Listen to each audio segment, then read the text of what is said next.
ఇది కూడా హిట్ బలంగా కొడుతుంది అఖండ 2 అయితే. డైలాగ్ ఏమైనా చెప్పగలరా సార్? ఆ డైలాగు ఇప్పుడు మొన్న టీజర్లో డైలాగ్ వచ్చింది, అది డైలాగ్ స్టార్టింగ్ ఏంటది సౌండ్ అన్న అది మీకు గుర్తుండదు అడిగి, అందుకే నేను అదే అదే సార్ సౌండ్ కంట్రోల్లో పెట్టుకో. ఏ టైంకి నవ్వుతానో నాకే తెలియదు నా కొడక, నీ ఊహ కూడా అందదు. అది డైలాగ్ ఎట్లా అనిపించింది సార్? బాలయ్య గారికి సెట్ అయింది అంటారా డైలాగ్? చాలా, ఆయనకి డైలాగ్ సెట్ అవ్వడం అంటే ఆయన ఏ డైలాగ్ ట్రెండింగ్ అవుతుంది ముందు. బోయపాటి అంటేనే బాలయ్య అంటారు. బోయపాటి గారికి ఏమైనా పేరు వచ్చింది అంటారు ఈ దెబ్బతో? ఎందుకు రాదు?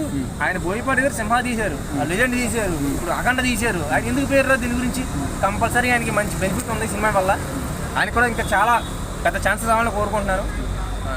ఓకే సార్, అట్లాగే ఈ సినిమాలో బాలయ్య గారు శివుడు వేషం, శివుడు యోగి ఒక లాగా అనిపించింది. అది బాలయ్య గారికి బాగుందంటారా, ఎన్టీ రామారావు గారికి బాగుందంటారా?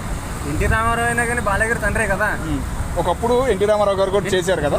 బాలయ్య గారు అప్పుడు ఎన్టీ రామారావు గారు బాగుండారంటారు, ఇప్పుడు బాలయ్య గారు బాగుండారంటారు. ఎవరు సెట్ అయ్యారు? సిచ్యువేషన్లోని మనకి అంత హైప్ ఇచ్చేవాళ్ళు ఎవరు లేరు కదా.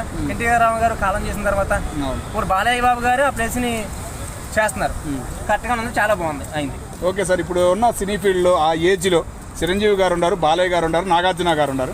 ఇప్పుడు ఎవరు హైలైట్లో ఉన్నారంటారు మీ ఉద్దేశంలో? ముగ్గురు ఉన్నారు హైలైట్లోని. అంతే అంటారా? మన ముగ్గురు మనకి 3 గాడ్ ఫాదర్స్ సినిమాల్లోని.